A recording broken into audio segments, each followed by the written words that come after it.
Oi, gente querida e amiga do canal Paz e Bem, gente querida e amiga da Pós TV 247. Eu sou Mauro Lopes. Este é o programa Faustino Teixeira. Mais uma edição do programa Faustino Teixeira. Nossa, já estamos no programa de número 39. É isso aí. Programa 39, programa Faustino Teixeira de número 39. Estamos fazendo o nosso caminho, né, Faustino? Então, Maravilha. deixa eu tirar, ó. Pronto. Estamos fazendo o nosso caminho, né, Faustino? Maravilha, estou muito feliz. Eu também. Quarta-feira sempre é um dia feliz para mim. Para mim também. É muito feliz também para mim. O nosso encontro, ainda mais depois que a gente se viu e de fora e se enamorou, acho que muito especial mesmo. Hoje nós mudamos um pouco a agenda do curso de espiritualidade do Faustino Teixeira, por ideia dele, que é saímos dos místicos para entrar no tempo, mergulhar no tempo, mergulhar nesse tempo cronológico de maneira, como dizem os místicos, de maneira cairótica, né? De tentar enxergar nesse tempo cronológico em que tudo está desmoronando à nossa volta, quais são os sinais que se apresentam para nós, né? Então, sempre essa tensão dialógica, né? Mais tensão entre o tempo cronos, o tempo cronológico, o tempo que escorre e o tempo do sagrado que penetra nas fímbrias, né, do cotidiano, o tempo chamado tempo kairos, né? E aí o Faustino, como sempre, passou a semana estudando, se preparando e vai dar uma aula para nós fantástica sobre essa questão, né? O que se abate sobre nós e qual é a abordagem, qual é o olhar de espiritualidade para essa pandemia, para essa crise do coronavírus. É isso, né, Faustino? Essa é a ideia, né? Essa foi a ideia que nasceu um pouco depois do nosso encontro de quarta-feira passada, com tantas notícias, reportagens, artigos muito bons que foram sendo publicados na Itália e aqui no IHU. Eu recolhi esse material e lancei a ideia. Quem sabe a gente não divulga um pouco para as pessoas, não tanto um trabalho pessoal meu, assim, mas de divulgar algumas ideias que foram surgindo aí nos grandes autores ou crônicas que foram saindo nessa semana, e cada uma mais bonita do que a outra. E, sobretudo, os gestos do Papa Francisco, lindos gestos, né? Que me emocionaram muito. Eu falei, isso tem tudo a ver com o curso de mística, então seria interessante a gente parar um pouquinho nesse momento que está todo mundo angustiado com isso e está todo mundo em quarentena, né? Eu acho que a audiência vai ser até maior hoje, porque está todo mundo em quarentena. Então, falar um pouquinho sobre isso, sobre o coronavírus. Essa é uma coisa importante que o Faustino traz para nós, e ele tem essa característica, né, de ser O Faustino tem essa dupla dimensão, eu gosto bastante. Ele, ao mesmo tempo, elabora, portanto, cria, portanto, faz as ligas e que confere a ele uma originalidade do pensamento, como ele tem essa coisa fantástica da sistematização do conhecido, do pensado, do elaborado, e, de fato, me surpreendeu no texto, né, preparatório que você mandou para hoje, Faustino, o quanto já se produziu de reflexão sobre essa questão da espiritualidade no contexto da crise do coronavírus, né? Já tem muita elaboração acontecendo aí ao redor do mundo, de teólogos, antropólogos, psicanalistas, psicólogos, enfim, há um processo de elaboração realmente bem fecundo, né? Um processo de elaboração fecundo à beira do abismo, né? Disso que nós vamos tratar hoje, né? À beira do abismo. Quero saudar todo mundo que chega para a transmissão ao vivo. Então, hoje é quarta-feira, dia 18 de março de 2020. Todo mundo seja muito bem-vindo e bem-vinda para essa nossa conversa. Se você não está inscrita ainda no canal Paz e Bem, inscreva-se. Se você está assistindo pela Pós TV 247, dá um pulo no canal Paz e Bem, inscreva-se no canal, estamos a caminho aí de 26 mil inscritos. Torne-se uma assinante solidária no canal, também na página do canal Paz e Bem, ou na descrição do vídeo tem o link, ou na página do canal Paz e Bem tem uma cobrinha colorida, uma minhoquinha colorida, que dá acesso ao programa de assinaturas solidárias. Benedito Rieder, chega aqui, boa tarde, Mauro, professor Faustino e a todos da comunidade. Recebi ontem meu livro Canudos, de Antônio Conselheiro Lula da Silva, ansioso para ler. Fantástico. Esse livro do Pedro Lima Vasconcelos, nosso amigo comum, é realmente maravilhoso. Acho que é o que de melhor se escreveu sobre Canudos até hoje. Fiquei muito impressionado. Estou na metade do livro, estou muito impressionado mesmo. É bem mais... Ele mergulhou muito mais do que no curso aqui do Paz e Bem. Amit, boa tarde, Mauro e Faustino. Enviei um e-mail para você, Mauro, a respeito das missas diárias do Papa Francisco no YouTube. Ah, legal, nem sabia. Eu vou divulgar, então, esse canal para as missas diárias. Você sabia, Faustino, que o Papa Sabia, está ontem rezando? mesmo assisti. Tem Hã? acompanhado na Santa Marta, né? As missas do Santa Marta. Que está passando pelo YouTube, né? Tá passando. Ao vivo. Vou postar, Mitch, obrigado. Suzane Mendonça, mandando boa tarde. Fernando Antônio Rezende, está sempre, toda semana aqui com a gente, lá de Brasília. A Cândida, Leila Sodré, também outra amiga de sempre. Maria Ivelise Araújo Pontes, Maurício Soufa, César Fábio Miller, todo mundo mandando as suas mensagens para esta nossa conversa agora. O César Fábio Miller, resta saber se é gravação. Não, se você está assistindo quarta-feira, 5h11 da tarde, não é gravação. Depois será, de fato, gravação. O Francisco Trindade mandando... essa cidade, eu gosto muito do nome dessa cidade, Faustino. Conservatória, no Rio de Janeiro. Lindo o nome da cidade. Ana Prado, Maria Isabel Marques, Albenir Alexandrina de Juazeiro na Bahia. O perigo aqui é o H1N1 também, é verdade. Falei com uma amiga nossa, a Patrícia Valim, muito amiga aqui do canal Paz e Bem, ela falou, preocupação grande na UFBA, aparentemente é um caso de H1N1 acontecendo lá. Não é só o coronavírus que nos ameaça, não. Tem o coronavírus, o H1N1, tem a dengue, realmente estamos num momento bem complicado. Faustino, qual é a reflexão que você traz para nós, então, sobre essa dimensão espiritual desse momento que a gente vive? Primeiro, dizer que eu não fiz um texto, né? Eu fiz um roteiro que está ainda meio atordoado assim na minha cabeça e que depois pode ser que eu faça um texto para o meu blog, como eu tenho feito, e para o HU. Eu juntei o material, ficou grande, deu umas 40 páginas, e depois eu fiz uma síntese da síntese e mandei para o Mauro, que ele sempre acompanha, que tento pegar os pontos mais chaves do que eu tenho lido nesses últimos dias, aproveitando essa quarentena. Eu mais que tenho essa condição de saúde mais frágil, eu estou realmente preso em casa, e para mim ficar em casa não é nenhum problema. E o meu filho falava para mim hoje, pai, mas para muita gente é um desespero ficar em casa. Não é o meu caso. Eu fico em casa sozinho, sem precisar sair, sem nenhum problema. É uma alegria para mim viver essa experiência da quarentena, né? E feliz de não ter ido à Espanha, porque se eu tivesse ido à Espanha, eu estava fulminado, estaria preso lá e sem poder voltar, e com condição financeira apertada, certamente. Então, foi uma sorte. E uma sorte também devido ao impulso dos meus filhos, que achavam uma loucura ir para a Espanha, e eu achando que era natural, e acabei despertando logo nos 45 minutos do segundo tempo que eu desisti da viagem e estou aqui. Bom, eu queria começar com um conto. Não vou falar... Faustino, sobre essa questão da sua viagem, acho que vale a pena registrar. Foi um momento delicado, porque foi um momento de transição. O coronavírus estava na Itália, mas ainda não estava claro que ele ia se espalhar por toda a Europa, né? Foi um momento angustiante. Eu acompanhei de perto essa angústia do Faustino. Ele não estava entrando ainda. Não era o coronavírus, até 10 dias atrás, a gente não tinha dimensão efetivamente do que ele era, né? É coisa de uma semana para cá, que pelo menos aqui no Brasil, para nós, caiu a ficha do tamanho, da gravidade do coronavírus. Então, o Faustino tomou essa decisão ali, né, o que você falou, os 45, no momento em que a consciência sobre o coronavírus estava trocando. Até aquele momento achava que era uma gripe, inclusive, uma coisa relativamente simples. E a consciência estava modificando naquele momento. Isso faz 2 semanas, Faustino? Faz, né? 2 semanas. Eu ia viajar dia 12. Pois é.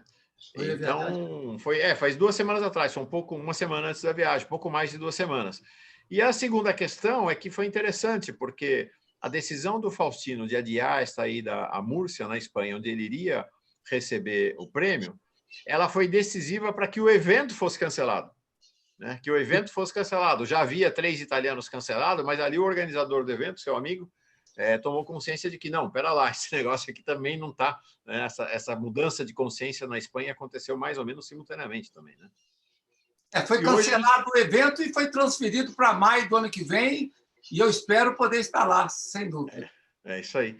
E é isso, né? Essa coisa está se alastrando, essa consciência está se aprofundando. Não sei se vocês sabem, todo mundo que está nos assistindo aqui, mas hoje, quarta-feira, em São Paulo, o governador do estado, ele decretou, olha, os templos da classe média do consumo, shopping centers, estão fechados, lacrados. Não, a partir de segunda-feira ninguém entra mais em shopping center. As academias estão fechadas. Então, o país está parando, né? O país está, de fato, entrando em paralisia e quem pode tem que ficar em casa, sem se mexer, como o Faustino está fazendo lá em Juiz de Fora e eu estou tentando o máximo possível aqui em São Paulo também.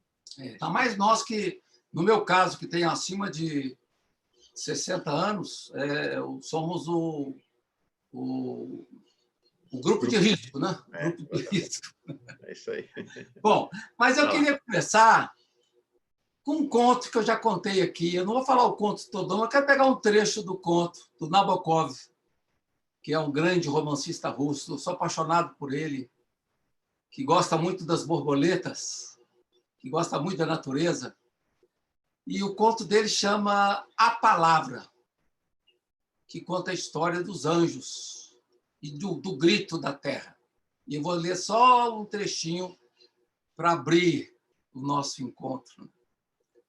Eles passavam em multidões, olhando para o céu, os anjos. Seus olhos eram como abismos jubilantes, e nesses olhos via a síncopa do voo.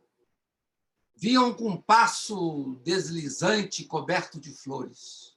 Eu, um mendigo cego e trêmulo parado à beira da estrada, e dentro da minha alma de mendigo, a mesma ideia continuava repetindo: grite para eles, conte, conte, que na mais esplêndida das estrelas de Deus existe uma terra que está morrendo em agonizante escuridão. Eu acho que esse é o melhor mote para começar a nossa reflexão. Eu acho que nós estamos vivendo um momento na Terra, em toda a Terra, não só no Brasil, de extrema agonia.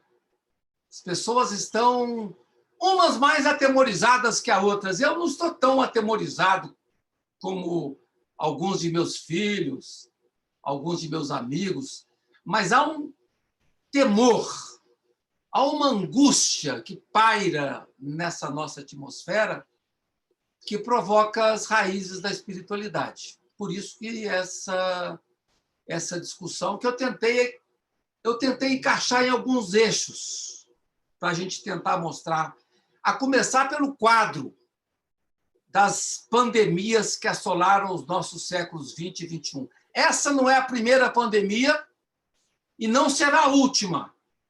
E eu temo muito por isso, porque eu tenho vários temores. Eu tenho temor dos ataques que são feitos à Terra, né? Dos ataques humanos, essa nossa luta, né, Mauro, dos terranos e os humanos. Quer dizer, o que os humanos estão fazendo com a Terra não acontecerá sem retorno, e retornos violentos, que virão em formas ou de furacões, ou de catástrofes, ou de endemias, ou de pestes, porque se mexe na Terra, ou também o medo que eu tenho dos crimes biológicos, do terrorismo, que pode ser feito através das bactérias. Não é que esse tenha sido, mas sempre que a gente coloca um temor do que o humano é capaz de fazer para acabar com o outro, ou pelo menos tirar a hegemonia do outro. Então, esse temor paira sobre nós. A praia de Copacabana estava cheia no domingo e hoje estava vazia.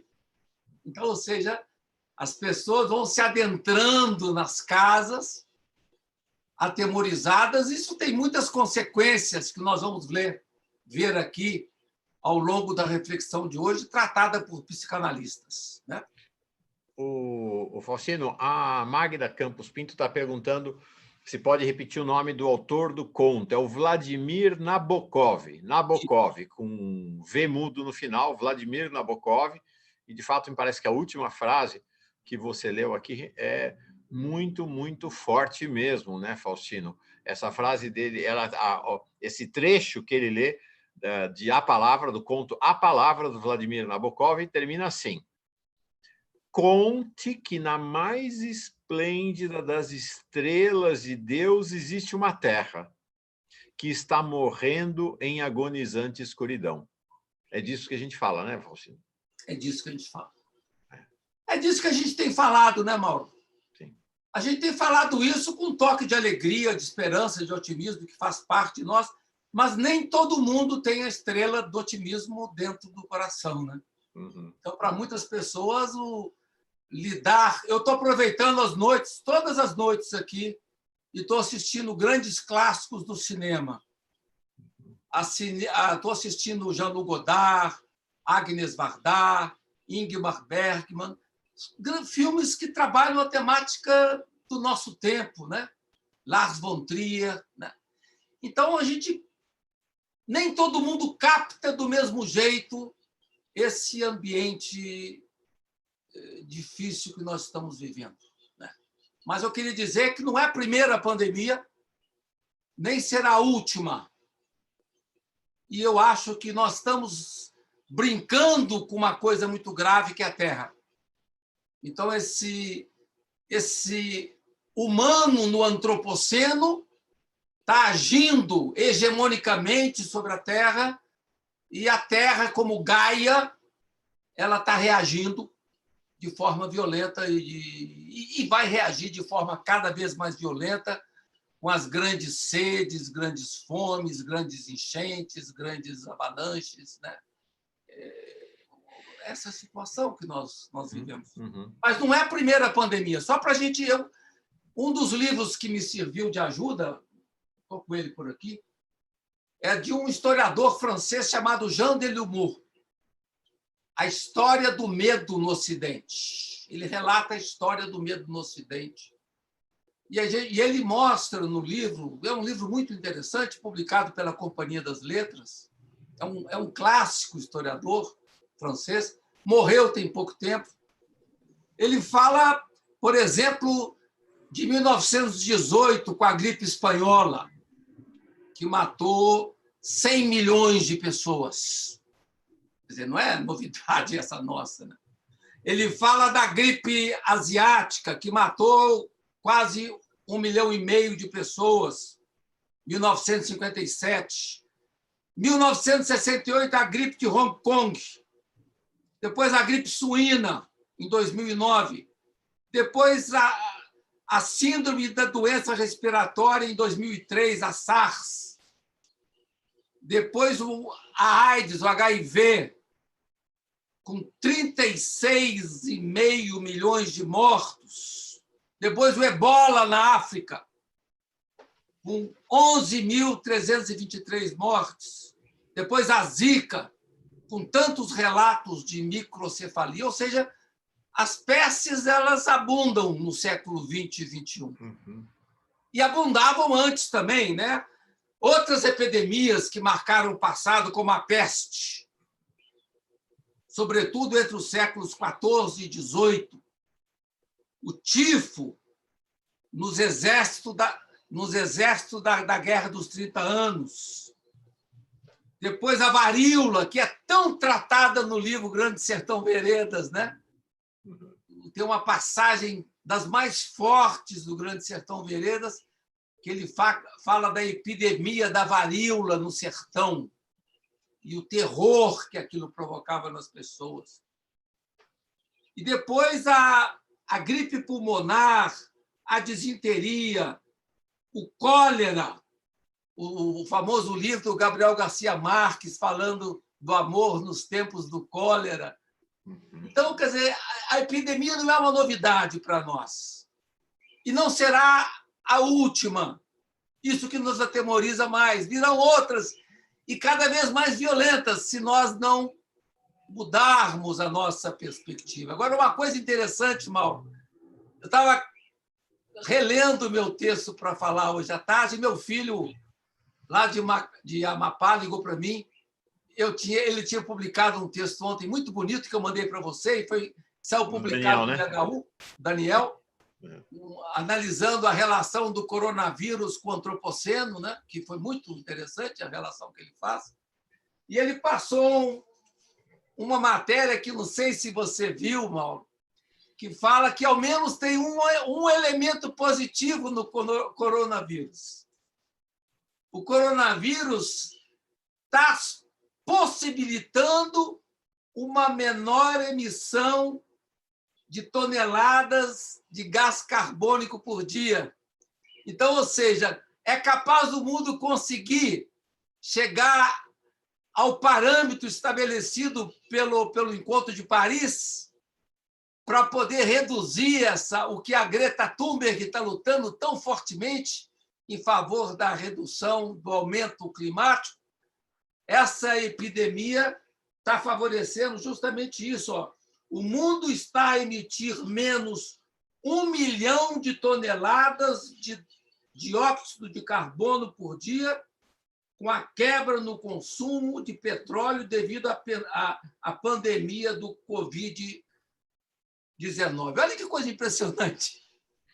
Quer dizer, eu vi basicamente pela contribuição da China, claro, a China é o pulmão do mundo. Pulmão não, né? A China é o motor do mundo. E a Itália, né? Principalmente o norte da Itália, que é a zona industrial da Itália, diz que nunca foi tão limpo o ar na China e no norte da Itália. As pessoas não estão respirando bem, então... Né? Ou seja, as emissões mundiais de CO2 podem reduzir-se este ano em cerca de 7%. Então, você vê que tudo tem um lado positivo também, né? Tem um lado aí que eu acho que é impressionante, né? E talvez possa ser uma razão para as nações pensarem mais seriamente sobre o que o antropoceno está fazendo, né? O que o humano está fazendo com a Terra, com as consequências como essa que nós estamos vivenciando. Ou seja, a ideia defendida pela Isabelle Stengers, ela fala: a Gaia não é uma mãe bondosa, a Gaia é também intrusa. Essa imagem. A Gaia é intrusa, que provoca o mal-estar. Como a Gaia intrusa é uma provocação para nós humanos, no sentido de chamado a resistir ao antropoceno. Ou seja, o inimigo somos nós. Essa é a verdade. Isso é a primeira coisa que todo mundo que está em quarentena tem que refletir. O inimigo somos nós. Nós provocamos isso. Nós estamos provocando isso. É a nossa luta de terranos, de povos de Gaia, que repetimos a cada dia e que não somos ouvidos, que somos ironizados. O nosso grito cotidiano é: nós somos os responsáveis, nós somos os inimigos número 1. Então, por quê? Porque nós estamos provocando uma mudança no tempo, que estamos tirando todos os seres humanos de sua zona de segurança. Por exemplo, com a diminuição da taxa de biodiversidade, as mudanças climáticas, e agora com outros limites que se ameaçam aí, que estão aí na nossa porta. O uso da água doce, a carência da água doce, a mudança no uso da terra e a acidificação dos oceanos. O livro tão importante, que eu já citei aqui em outros momentos, da Débora Danovski e do Viveiros de Castro, Eduardo Viveiros de Castro, Há Tempo por Vir, que é um chamado, né, um dos livros importantes nesse nosso tempo, que nos falam sobre esse risco do fim do mundo. Nós estamos vivendo um pouco o espírito do fim do mundo nessa epidemia, né? ou menos as pessoas que nunca pensaram nisso, nunca pensaram na morte, nunca pensaram na finitude, são convocadas a pensar em momentos difíceis como esse dessa epidemia que estamos vivendo.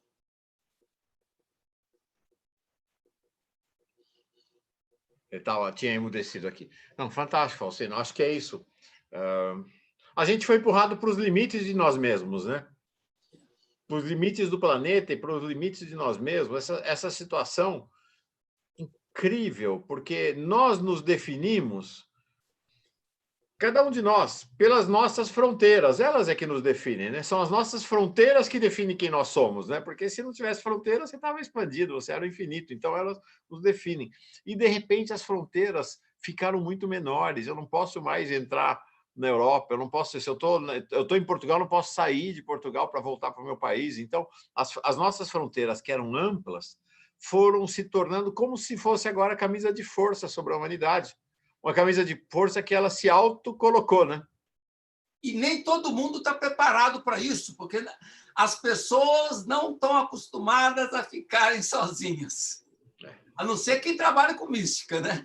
Uhum. Elas não estão habituadas a ficar no trabalho de cela, né, Mauro? Que a gente fala com Thomas Merton, né? Então, é um momento difícil que vai provocar muitos conflitos. Eu vou falar sobre isso ainda. Vamos. Esse confinamento das pessoas dentro de casa provoca conflitos também. Você tem que lidar com eles, né? Então, a gente está vivendo o Daniel, meu filho, no artigo que ele escreveu ontem e que nós publicamos, ele falava: o que está acontecendo hoje com o coronavírus é uma oportunidade única que nós temos para repensar radicalmente as nossas práticas e o nosso modo de estar no mundo. Olha que interessante, né? Tem que repensar. Como é que nós estamos lidando? Como é que nós estamos habitando o nosso mundo? Isso aí eu acho que é uma questão que... Ou então essa ideia de que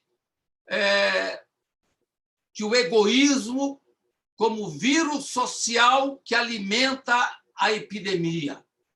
Quer dizer, é um momento que os egoísmos, os etnocentrismos, a demarcação de fronteiras vai ser muito mais forte. Basta ver que as pessoas vão no comércio e tentam comprar todo o estoque de álcool gel, todo o estoque de óleo, sem pensar em nenhum momento em solidariedade, né? Quer dizer, é incrível esta preocupação de se apropriar de todos os mecanismos e todos os abastecimentos para a família ou para mim, sem um sentimento de comunidade. Isso é muito triste, esse egoísmo também, que nesses momentos fala mais forte e provoca briga nas filas, né? Briga no comércio, em função justamente de querer se abastecer. Muito curioso, eu fui no supermercado aqui ontem, na verdade, e a caixa estava lá, uma menina bonita, grávida, muito vida, ela, muito vida. E aí eu comentando com ela, falei, nossa, tá uma loucura, esse mercado nunca teve assim, né, durante a semana. E ela falou, olha, o pessoal vem aqui e faz compra de 2, 3 mil reais. Eu falei, não acredito, lota o carrinho. Não tinha, de fato, não tinha papel higiênico. Eu voltei hoje lá, tinha de novo. Mas não tinha acabado o estoque de papel higiênico, não tinha arroz, um negócio assim, incrível. Eu falei, e lá no teu bairro? Ela fala, a gente é pobre, pobre não tem dinheiro para fazer estoque. Então, e o pior para nós, não tem dinheiro para fazer estoque e o preço ainda sobe. Então, essa realidade é uma realidade bem típica da classe média, né? Essa do sair correndo para fazer estoque dos ricos e da classe média, né? Teve um dos articulistas que eu trabalhei, Antônio Prata, ele colocava o seguinte, né? A grande ficha cósmica caiu. Habemos pandemia. Escolas e universidades provavelmente fecharão, já estão fechando aqui, Juiz de Fora mesmo. A Universidade de Viçosa fechou, o FMG fechou, o FRJ fechou, o ERJ fechou, a USP fechou. Né? restaurantes ficarão vazios como estão, as pessoas evitarão aglomeração, e está ficando assim no Brasil, e talvez, quem sabe, haja um momento em que será recomendado a todo mundo recolher-se ao antisséptico aconchego do lar. Ou seja, nós teremos 7 bilhões e 700 milhões de pessoas nas casas, né? E talvez com a salvação dos recursos das redes sociais, né? Celulares, os WhatsApps e os Facebooks vão ferver nesses tempos. Que Já começou, tempos... né? Já começou. Já começou. Então, depois de uma semana do primeiro choque de ficar em casa, diz esse Antônio Prata, as pessoas irão se acostumando. E aí, quem sabe, comecem a recuperar hábitos do passado há muito tempo esquecidos, ou valores do passado há muito tempo esquecidos. Por exemplo, conversar uns com os outros, né? Ler livros. Todo mundo está lendo mais livros agora, né? Informar-se através dos jornais, julgar o war, brigar por causa de tratados descumpridos no ar, fazer as pazes, brigar por causa do piqui na fruta, e aí vai. Quer dizer, essas são mudanças que o que está acontecendo está provocando nas pessoas. O Bruno Latour tinha escrito um artigo. O Bruno Latour é um grande antropólogo francês que muito me influencia nesse momento. Esse é que trabalhou muito essa ideia de terranos e humanos, Mauro. Foi o Bruno Latour, né? O Bruno Latour escreveu um texto ou uma entrevista no IHU, que o IHU reproduziu. Ele usa uma expressão muito importante para o nosso momento. Ele fala: estamos vivendo o sentimento de perder o mundo. Isso é muito duro para as pessoas. Estamos perdendo o mundo. Perdemos a nossa autossuficiência. Aliás, o Luiz Felipe Pondé, num artigo que eu achei interessante, da Folha de São Paulo, da última segunda-feira, ele faz uma crítica da autossuficiência. E eu acho que esse é um dos pontos que as epidemias provocam nas pessoas, a consciência de que não são autossuficientes e que são passageiras. Nós estamos de passagem, nós somos efêmeros, né? Nós passamos. Então, essas situações de crise que quebram a visão de mundo garantida, elas nos colocam no estado de consciência da nossa efemeridade. Isso é muito sério, isso é muito grave. É interessante, até é uma expressão radical disso, né? Porque esse momento que a gente vive no Brasil, o bolsonarismo, o governo Bolsonaro, a extrema-direita, esse universo dos ricos radicalizados, né? Ou daqueles que se colocam... eles são arrogantes, então, arrogantes, muito autossuficientes. O que deu a autossuficiência deles? Boa parte da cúpula do governo Bolsonaro está com o coronavírus. A resultante da autossuficiência deles é o fato de que eles estão, todos eles, tomados pelo coronavírus. Houve um determinado momento, na semana passada, em que a cúpula do governo Bolsonaro era sozinha responsável por 20% dos casos conhecidos de coronavírus no Brasil. Agora já passou, né? Porque a coisa está atropelando, está ganhando dimensões cada vez maiores. Mas é o que? A autossuficiência. Fala, não, esse coronavírus é não respeitar nada, nem a morte. Né? Muito bom, Mauro, muito boa a sua colocação. E eu até coloquei em evidência no meu Facebook essa semana a expressão dos manifestantes do encontro lá a favor do Bolsonaro, a expressão foda-se. Isso é muito expressão da arrogância, né? Foda-se. Foda-se. Então, essa frase não me saiu da cabeça para ver que tipo de pessoas arrogantes, de pessoas prepotentes estão aí defendendo o Bolsonaro, né? Quer dizer, que coisa mais impressionante. Mas eu tentei frisar algumas frases. Essa do Bruno Latour, sentimento de perder o mundo. Uma outra expressão do Luiz Nassif. Ele fala tempos de incertezas. E depois também do Zizek, estado de medo. Olha só que coisa, né? Quer dizer, sentimento de perder o mundo, sentimento de incerteza e estado de medo.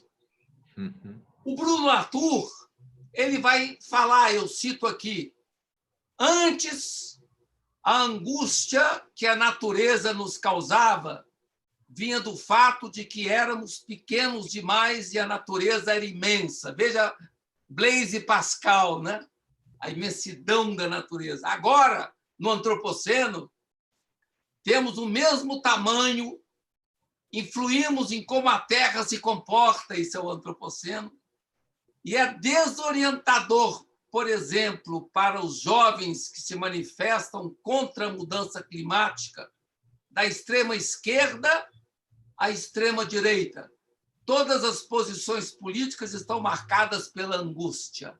Angústia. Essa angústia que está aí. Esse texto do Bruno Latour, que depois você pode disponibilizar para as pessoas, que está no HU e está citado aí no meu texto, é muito forte para falar essa ideia de sentimento de perder o mundo. 20 dias após o primeiro paciente receber o diagnóstico do Covid-19 aqui no Brasil, o país já contabiliza, segundo os últimos cálculos, 356 casos confirmados. Esses dados não sei se são corretos totalmente, mas eles mudam a cada segundo, né? Sim. Causado pelo novo coronavírus, em seu 20º dia de epidemia. E a possibilidade de mais 4,9 mil casos dentro de 8 dias. A Itália está com mais de 31 mil casos.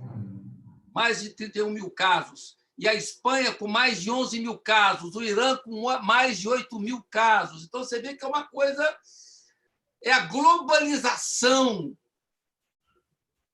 da epidemia e do medo e do temor que toma conta das pessoas.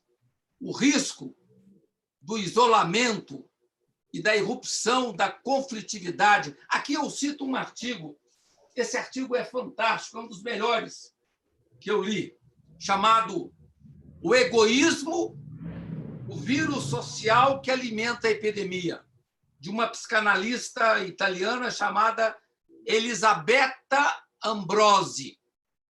Eu gostei muito desse texto dela, que também está na bibliografia minha aí, e que ela fala o seguinte: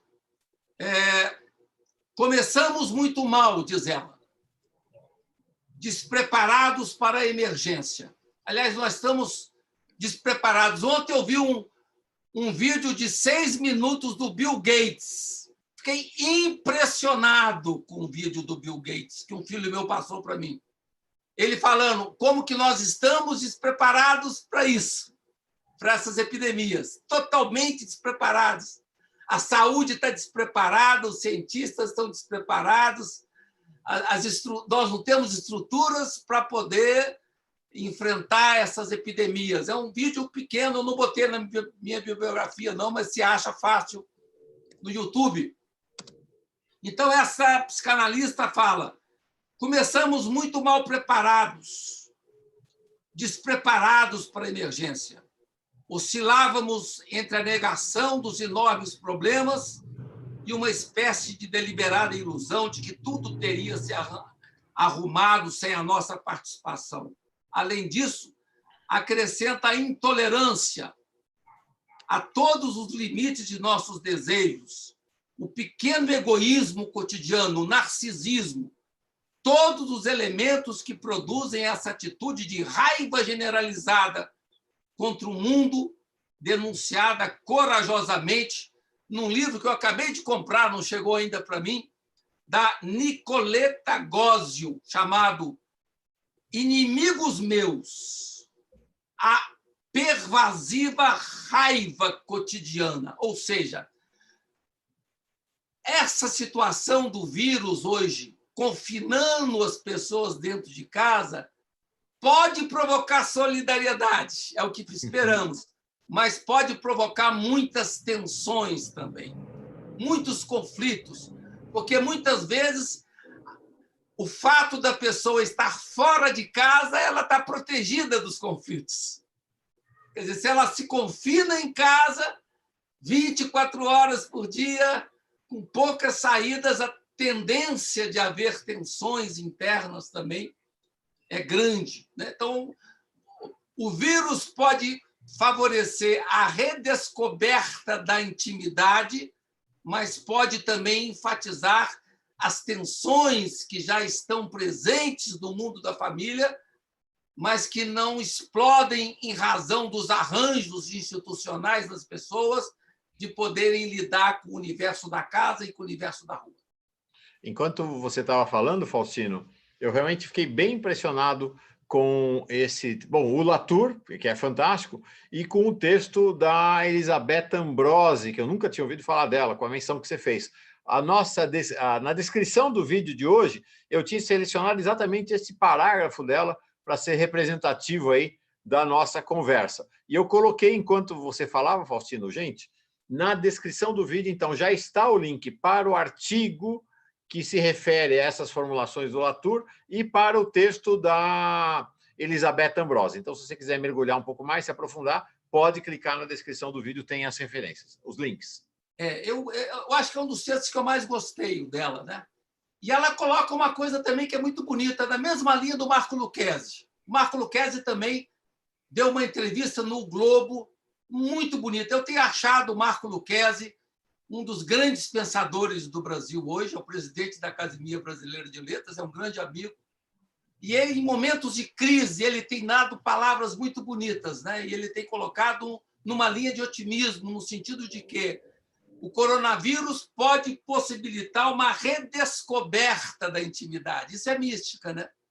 Redescoberta da intimidade, ou seja, dos valores primários do diálogo, da união, da família. Para muitos de nós, o fora, estar fora, isso aqui eu estou citando a psicanalista, para muitos de nós, o fora era um meio importante de equilíbrio. Quer dizer, você está na rua, você equilibra a sua vida. Se você está só em casa, o risco do desequilíbrio é maior se você não tiver essa experiência dialogal, né? Para muitos de nós, o fora era um meio importante de equilíbrio, de investimento intelectual e emocional, essencial para não colocar na linha de frente os déficits dos relacionamentos de casal ou as dificuldades entre pais e filhos. Faltará também aquela preciosa zona intermediária. O que é a zona intermediária? São os amigos. Você, com coronavírus, não pode se relacionar com os amigos. Você não pode sair para tomar um chopinho, para comer alguma coisa. Você pensa 3 vezes em sair para ir na casa de um amigo, então você fica confinado. Então, as pessoas têm que trabalhar essa experiência da intimidade para que ela não provoque tensão, irritação, raiva, ódio, né? Intolerância, que é um dos problemas que podem acontecer para quem está vivendo. E também outra coisa que acontece nessa experiência do coronavírus, o risco da xenofobia. Nós estamos vendo isso muito, dos países que fecham as fronteiras, não querem saber dos outros, ou então a reação lá dos chineses ontem, que falaram do vírus chinês, e ele fez uma crítica contundente aos Estados Unidos, falando que não se pode chamar o coronavírus de um vírus chinês, porque é globalizado, né? Então, achei interessante esse embate entre China e Estados Unidos ontem com relação a isso. Então, o coronavírus traz à tona também essa questão do medo do estranho, da xenofobia, da fixação de barreiras e muros, o medo de tudo que é fora. Você vê o medo dos chineses até pouco tempo, agora é o medo dos italianos. Eu lembro que eu fiz uma conversa com você aqui em Juiz de Fora, eu estava com a camisa da Itália, aí meu filho falou para mim: pai, foi tão importante você estar com a camisa da Itália no momento em que a Itália estava sendo motivo de tensão mundial por causa da presença violenta do coronavírus na Itália. Então, essa situação de provocar medo dos que estão contaminados, né? Então, esse é uma outra questão que está ligada à realidade. Então, essa crise sanitária que nós estamos vivendo é um pretexto para abrir-se uma nova era de protecionismos. Isso é muito complicado. Sim, protecionismos e isolacionismo, né? Isso. Porque ao protecionismo quer dizer isolamento, né? Nada além disso, que é muito curioso que a primeira medida relevante do Donald Trump, no momento em que ele se deu conta, porque ele vinha numa posição que o Bolsonaro manteve, pelo menos até hoje manteve, aparentemente mudou, que é o negacionismo, né? Negar a existência da pandemia, né? Ou pelo menos negar a relevância da pandemia. E o primeiro ato dele, no momento em que ele entende que era de fato uma pandemia, que era um negócio grave, o que ele faz? Acaba com os voos ligando os Estados Unidos e a Europa. Então, a primeira reação é exatamente a reação do protecionismo, do isolacionismo, de cortar os laços do seu país com o mundo exterior, né? Interessante. O que nos mostra, de certa forma, que não há uma globalização da solidariedade, como fala o Papa Francisco. O Papa Francisco, quando foi em Lampedusa, que foi o início do pontificado dele, ele fez a crítica a isso, né?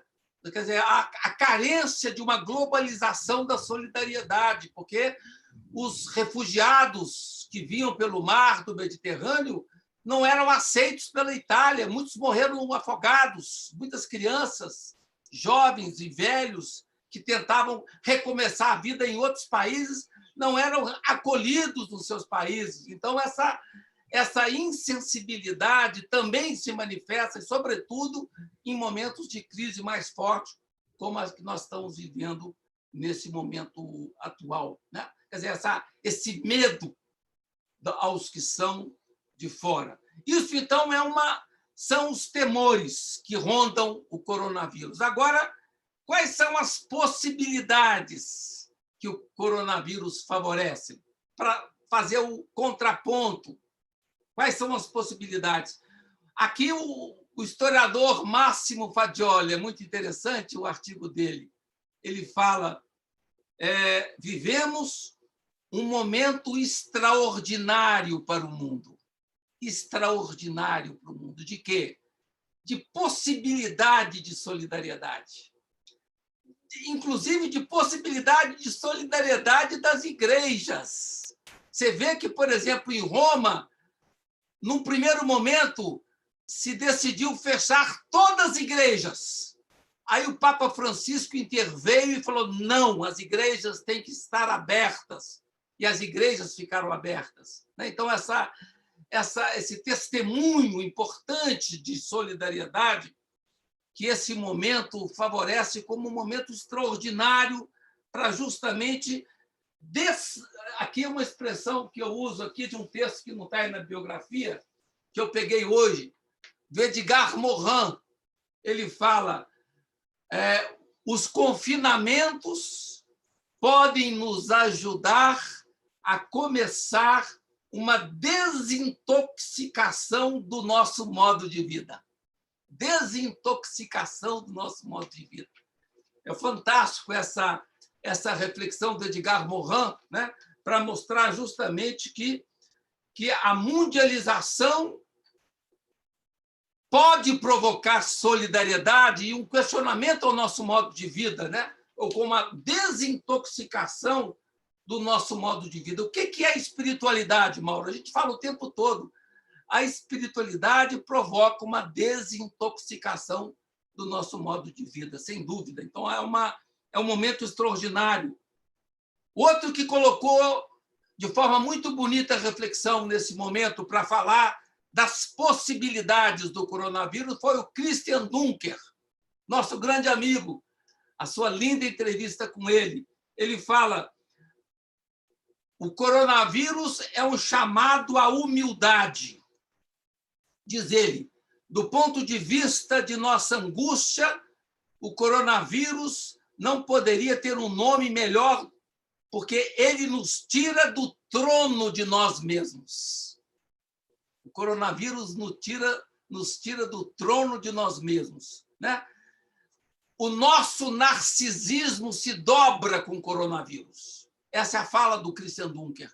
Ou seja, o coronavírus coloca a coroa de nossas vidas em sua justa dimensão. Nós somos, no tempo, limitados, impermanentes. Tudo isso está implícito na fala do Christian Dunker, né? E, no fundo, o coronavírus é uma oportunidade para que possamos acolher com humildade, diz ele, o que ainda não dominamos e pode ser, então, um benefício para o nosso crescimento interior. Muito bacana isso dele. Não, muito legal. Esta ideia de que ele vem para nos colocar no nosso devido lugar. Isso, isso. Né? Ele vem para nos colocar no nosso devido lugar, que é um lugar pequeno, né? Pequeno, bem menor do que a gente sempre imagina. Ou então, como fala o Marco Lucchesi nessa entrevista do Globo, Marco Lucchesi fala: o coronavírus é um momento propício para novas sociabilidades. Na perspectiva otimista dele, diz ele, a epidemia vai trazer novas sociabilidades.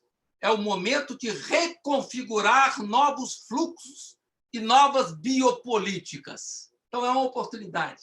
Quer dizer, estamos diante de uma possibilidade de crescimento interior, de crescimento social, de experiências de solidariedade únicas, singulares, com essa crise que nós estamos vivendo. E aqui eu cito também um outro autor italiano, Massimo Recalcati, no jornal La Repubblica, reproduzido depois no IHU. Ele fala: esse vírus é uma figura sistêmica da globalização. Não conhece fronteiras, estados, idiomas, soberania, infecta sem respeito pelos papéis ou hierarquias. Sua difusão é sem fronteiras, justamente pandêmica. Daí nasce a necessidade de construir fronteiras e barreiras protetoras. Se os nazistas nos ensinaram a ser livres, subtraindo-nos a nossa liberdade e nos obrigando a reconquistá-la, o vírus nos ensina que a liberdade não pode ser vivida sem um senso de solidariedade. E que a liberdade separada da solidariedade é puro arbítrio. Muito bonito isso. A solidariedade separada... A liberdade separada da solidariedade é puro arbítrio. Então, essa visão. Outro amigo meu, maravilhoso, Cláudio Monge, trabalhei muito com ele na Itália, no pós-doutorado. Ele fazia um trabalho lindo lá em Istambul, de diálogo de cristãos e muçulmanos. Ele mandou uma mensagem para nós no Facebook, muito bonita, falando do Papa Francisco. Aí ele fala o seguinte, ele é um dominicano: imagens poderosas que nesses dias viram protagonista Papa Francisco, que primeiro abençoa o horizonte, com vista para uma praça São Pedro deserta, e depois parte a pé, em peregrinação, percorrendo um pedaço da Via del Corso, para ir orar aos pés do crucifixo milagroso da igreja de São Marcelo, no Curso, que em 1522 foi levado em procissão para os bairros da cidade para que acabasse a grande peste em Roma. Tão bonita essa imagem do Papa. Nós vimos essas imagens no YouTube, lindas, do Papa andando na Via del Corso, que é uma das vias principais de Roma, até a igreja de São Marcelo, para rezar para todos os doentes, os médicos, os enfermeiros que estão se dedicando a essa solidariedade fundamental nesse tempo difícil e sombrio. Eu vou pegar a imagem. Vou pegar a imagem aqui. Eu tinha pegado ela cedo para colocar na capa da nossa conversa, mas depois achei que o Papa está muito pequenininho na foto, não ficaria bom. Escolhi outra imagem. Mas eu vou, enquanto você vai falando, eu vou buscar essa imagem, porque imagino que muita gente não viu. É muito impactante mesmo essa imagem do Papa com seguranças apenas do lado dele, andando sozinho, cabisbaixo ali, humilde, pelas ruas de Roma. Realmente é bem do Vaticano ali, né? Eu vou, é interessante que várias pessoas que têm publicado nesses dias sobre o coronavírus fizeram menção a esse gesto do Papa. Eu cito alguns. Luiz Alberto Gomes de Souza, num lindo artigo, faz menção ao gesto do Papa.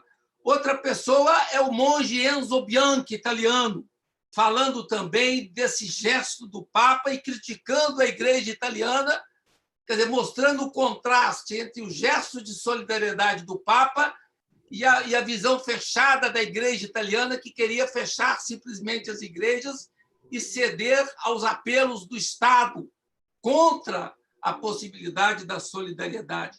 E agora, ontem, o artigo do Marco Politi, conhecido nosso, já falamos sobre ele várias vezes, no jornal Il Fatto Quotidiano, que também mostra a presença bonita do Papa Francisco, que quis romper o assédio do vírus. Esse é o termo que o Marco Politi colocou, né?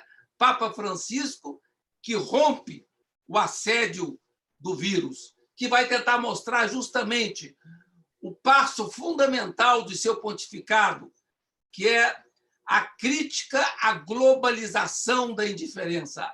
As igrejas, e a Igreja Católica, no caso do Papa, sobretudo, não podem estar fechadas para a solidariedade aos mais excluídos, sobretudo nesses momentos mais difíceis, onde as pessoas perdem o seu próprio mundo. Bom, para concluir, já estamos no nosso tempo, eu diria que esse tempo é um tempo também propiciador de espiritualidade. E aqui eu cito duas pessoas importantes para nos ajudar. Uma é o Thomas Merton, no livro Nenhum Homem é uma Ilha, quando ele fala da importância de guardarmos momentos especiais na nossa vida para viver a solidão. Eu acho que esse momento do confinamento das pessoas nas casas pode ser uma experiência de interiorização importante, né? De trabalho interior, de trabalho de cela. O Thomas Merton fala muito nisso. Ele fala: não podemos ser felizes, diz Merton, se pretendemos viver sempre no mais alto grau de intensidade. O coronavírus está freando esse grau de intensidade e está possibilitando para todos nós viver uma vida de baixa definição, de definição mais baixa, de momento mais solitário, de momento mais calmo, mais tranquilo. Essas paradas na vida são fundamentais para os rearranjos interiores, né? E Leonardo Boff, no seu último livro, que ele fala da jornada desse jovem pensador e teólogo, Leonardo Boff fala de que a espiritualidade emerge nesse momento como uma fonte primordial, embora não única, de inspiração, do novo, de uma esperança alvissareira, de geração de um horizonte de esperança e de capacidade de autotranscendência. Por quê? Porque a espiritualidade é aquilo que produz dentro de nós uma mudança. Então, a espiritualidade, como dimensão do profundo, ela surge hoje como uma possibilidade fundamental para nós nesse tempo sombrio que nós estamos vivendo. Quer dizer, o fato de estarmos confinados possibilita a grande oportunidade, única quase, talvez, da gente poder viver com grandeza a nossa experiência interior. Está aqui o Papa Francisco. Você está vendo aí, Faustino? Linda imagem. É.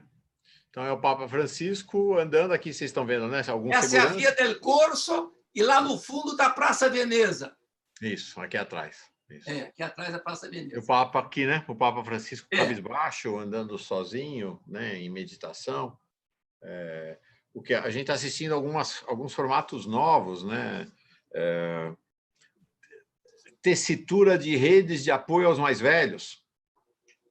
A gente tem constatado isso no Brasil 247, né? Tem chegado muitas iniciativas, tanto na Itália como aqui no Brasil, de pessoas construindo redes de solidariedade para amparar os mais velhos, que são os alvos preferenciais do ataque do coronavírus.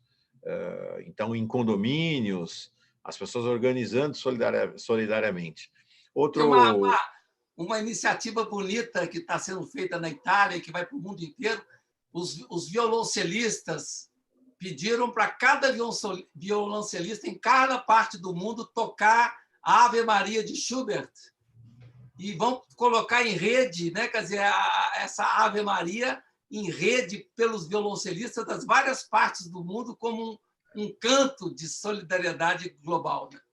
Ou nas diferentes cidades italianas, em que as pessoas saem às varandas, às janelas e começam a cantar juntas, né? Ou então, em Cuba, o gesto bonito de Cuba acolher o navio britânico, né? Que ninguém queria acolher.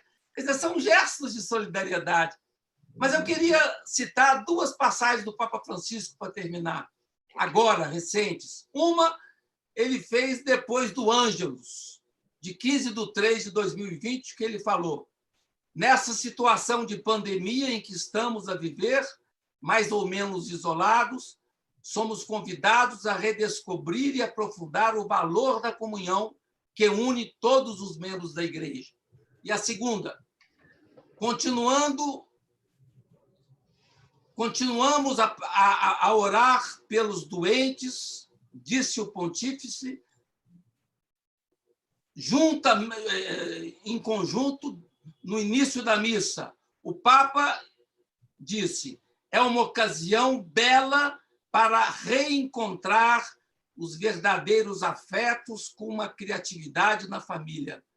Preguemos pela família, porque as relações na família, neste momento, florescem sempre em favor do bem. Então, acho que é um convite que o Papa Francisco, esse grande líder mundial hoje, eu não vi ainda outros testemunhos de outras tradições tão mais fortemente como o Papa Francisco, testemunho em favor de uma solidariedade fundamental. Como também o seu padre amigo de São Paulo, né, que falou que abriu a sua igreja para todos aqueles que estão vivendo a dor ou a solidão nesse momento da pandemia.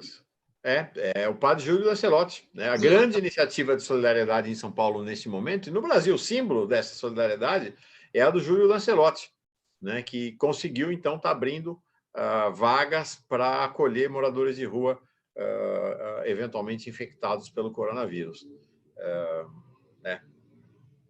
Que tempos, né, Faustino? Tempos paradoxais, né? De perplexidade, né? Mas são tempos cairológicos também. Eu vejo os dois lados. São tempos difíceis, mas tempos propícios. Sim. E eu tento enfatizar mais o elemento propício, né? Sim.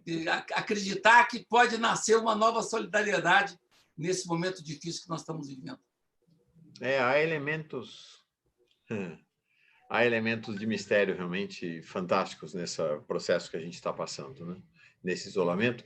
E até para nós, né? Tanto Faustino quanto eu, nós somos, apesar de haver uma visão muito negativa em relação às redes sociais no mundo, tanto Faustino quanto eu, a gente tem um olhar bem mais generoso para essas redes sociais. Muito. Acho que esse é um momento em que as redes sociais terão um papel fundamental, não para fazer divulgação de ideias, nem as nossas, nenhuma ainda, mas para estabelecer pontos de contato, né? Para fazer isso que a gente está fazendo aqui, Faustino e eu, a gente podia estar fazendo sem a transmissão pelo Paz e Bem e pela Pós-TV 247, só nós dois, conversando, matando saudades. Né? Então, acho que esse é um momento também de valorização das redes sociais como instâncias de efetiva comunicação, diálogo e relação. Muito né? Legal. Muito legal e muito oportuna a sua fala nessa direção. Eu acho que foi bom a gente ter feito essa epoqué essa parada no curso para falar desse momento onde tanta gente está vivendo muito sofrimento, né? Eu tenho sentido, nas conversas com muitas pessoas, uma angústia, um sofrimento grande, um temor pela vida e pela morte, né? Em função dessa crise que nós estamos vivendo. E eu não vejo assim as coisas. Tanto que eu coloquei uma frase do Rilke ontem no meu Facebook, colocando justamente isso, né? Tudo que existe passa, né? Quer dizer, é fluido. Eu acho que é uma experiência para a gente lidar com profundidade para a nossa situação de limite, né? Sim. É muito importante. Na semana que vem, a gente retoma, então, a trajetória. Sei lá que trajetória. Não tem trajetória na vida. A vida é o que vai acontecendo, né? Mas nós vamos ter 2 encontros na temática do Zen Budismo. Ia ser o primeiro hoje, o próximo semana que vem. Começamos, então, semana que vem. Tema, então, nosso Zen Budismo durante 2 encontros aqui do curso de espiritualidade do Faustino Teixeira. É isso aí, Faustino. Muito legal, muita gente acompanhando. É o que você falou, muita gente acompanhando. Fiquei realmente na transmissão ao vivo. Fiquei espantado com a quantidade de pessoas e comentários. Não vai dar para ler os comentários todos das pessoas, mas quero agradecer demais as contribuições, toda a presença da comunidade que se agrega nesses momentos de crise e de diálogo. Né? Valeu, eu não gente. posso, em geral, eu não sei, porque eu não sou um técnico. Eu não consigo ver os comentários aqui. Só quando eu revejo o programa que eu vejo os comentários. Então, eu não sei. É só através do Mauro que eu sei quem está comentando. Mas eu queria agradecer a presença de toda a comunidade e de estar aqui nos ouvindo. E queria, em particular, parabenizar uma pessoa que é a Sumaya. Eu tenho lido com muita atenção e carinho as orações da Sumaya. Eu mandei para ela essa semana o livro Orações da Humanidade, que ela não tinha, e certamente ela vai se apaixonar. E eu gostei muito da oração de sábado passado, que foi a do Charles de Foucault, a oração do e a abandono. oração do próximo sábado, que vai ser de Teilhard de Chardin, que é uma oração muito dura, muito difícil, mas muito fundamental também. Então, eu acho que essa iniciativa do Paz e Bem, das orações declamadas a cada sábado, tem sido talvez uma das coisas mais bonitas do Paz e Bem que eu tenho descoberto. E eu também, já que você está fazendo essa coisa de programa de rádio de interior, né? Já que você está fazendo essa saudação, eu faço uma saudação para a dona Célia, mãe do Faustino, que está assistindo o programa. Estou vendo aqui o Estevão, seu irmão, dizendo um alô daqui da Casa Matriz, de Juiz de Fora, de Santa Célia e Estevão. Então, dona Célia, 102 anos de idade, a gente se conheceu aí em Juiz de Fora, foi uma grande alegria. A sua audiência é muitíssimo qualificada aqui para nós, muito mesmo. Valeu. Salve Célia, aleluia, como falamos aqui em casa. Paz e bem. Paz e bem, gente. Paz e bem, paz e bem.